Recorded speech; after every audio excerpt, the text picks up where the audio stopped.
we're going to do some exercises just to try and figure out how do we actually parse the aorist, how do we work this into a sentence. So I'm going to look at this sentence here. E grapsa humin en te epistolae. Okay, the first thing I'm going to do is actually bracket out my prepositional phrase. You'll remember from a few weeks ago, we talked about prepositions. So I can see that I've got the preposition en there. So I'm just going to put that to the side for a second. And then I'm going to find my main verb. Here is my main verb. Now, grapsa. Do I know any verbs that if I was to say take off the epsilon here and maybe the alpha, do I know anything that sounds a bit like graps? This is coming from the word grapho, meaning I write. And so what's changed? Let's see. Let me just rub off some of the things that I've changed here. What has changed? We've got some sort of contraction. We've got an alpha and we've got an epsilon. So the epsilon is telling me that we're in past time, right? So it's either the imperfect or the aorist. But what I can sense here is that we've got the tense formative sa.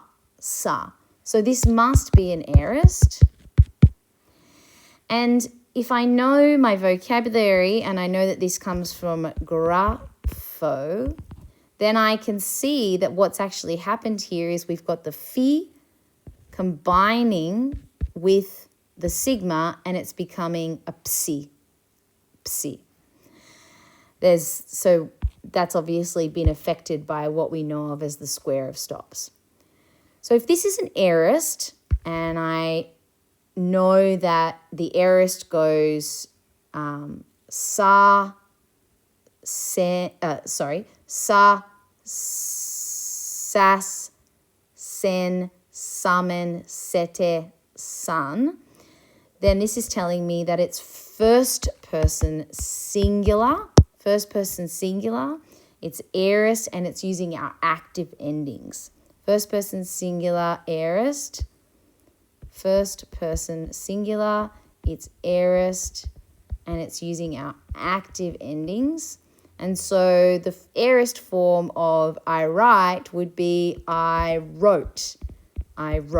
So we've got that sense of completed action. I'm looking at it from an external point of view. So I wrote. I am the subject in this sentence. I wrote. What did I write? I wrote, okay, I'm looking for the object of the writing. I wrote humin. You might remember when we were doing our personal pronouns. This is telling me that we're in the plural. And the min is telling me that we are in the dative. I wrote to yous or to you all, right? To y'all. I wrote to you. And now here's our prepositional phrase. We've got the preposition in. I wrote to you in. Te epistolae. In the letter.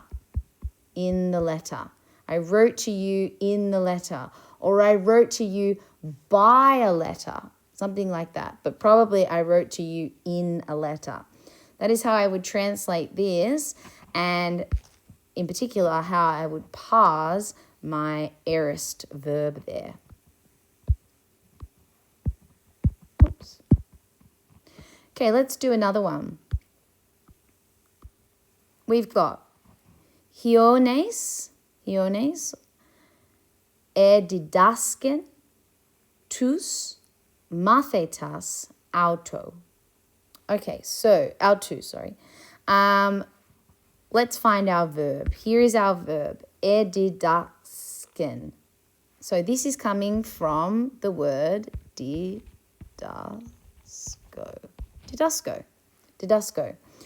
And didasco, when it goes into the aorist, what are we expecting? We're expecting it to have an augment, right? And we're also expecting sa. But when we've got a kappa that comes up against a sa, remember those guttural sounds, the k, g, when they come up against a sigma, it becomes ks, ks. And so that's what we're getting here. We're getting the ksi, ksi. So that's telling me that I am in the aorist tense. And if I remember my endings for the aorist, you've got sa, sas, sen, samen, sate, and then san. And so I know that this N ending must be a third person, singular, aorist, and it's active voice. So it's he, she, or it taught. Past tense, completed action. He or she taught. Now, is there someone who's the subject of the teaching? Yes, there is. We've got a name here. The name is translated John. John taught. Who did John teach? Tous mathetas. Autu. He taught the disciples of him. Or, in a better translation, he taught his disciples. Here we've got the accusative plural. And you might remember that mathetes is one of those strange verbs that looks like it's feminine, but it's actually masculine. And so this is a masculine plural in the accusative case. And so it's the object of the teaching. John taught his disciples. John taught his disciples.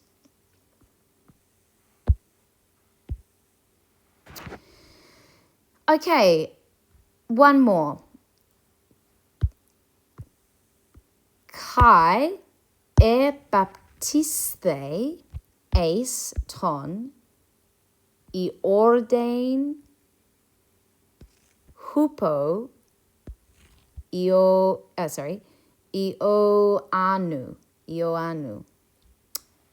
and or but or also, lots of different meanings for kai. And here is our main verb, baptiste. Now I can pretty much tell that this is coming from the verb baptizo, isn't it? Baptizo. But what has been changed? What has been changed? We have an augment. We also have this little friend, the theta eta. And you might remember that the theta eta is telling me what? It tells me that I'm in the passive aorist. Passive aorist. Remember, I've got someone reclining in an easy chair. So this is the aorist passive. I've got my aorist augment, aorist passive. Aorist passive. So, and he was baptized, because baptizo means baptized, but it's passive, aorist passive. And he was baptized. Now we have a preposition, ace. You might remember the preposition ace means into or in. It can also mean towards. It has quite a wide range of meanings. It's always followed by an accusative, right? So this is our prepositional phrase. He was baptized in the Jordan. In the Jordan. And now we've got another prepositional phrase, hupo. Now, hupo is one of those words that can have two different meanings. Hupo can be followed by a genitive, or it can be followed by an accusative. What have we got here? We've got ioanu. There's a genitive, okay? So we know that when it's followed by the genitive, it means by. When it's followed by the accusative, it means under or below. And so because it's followed by the genitive, we would translate this by John. So it's obviously in reference to Jesus here.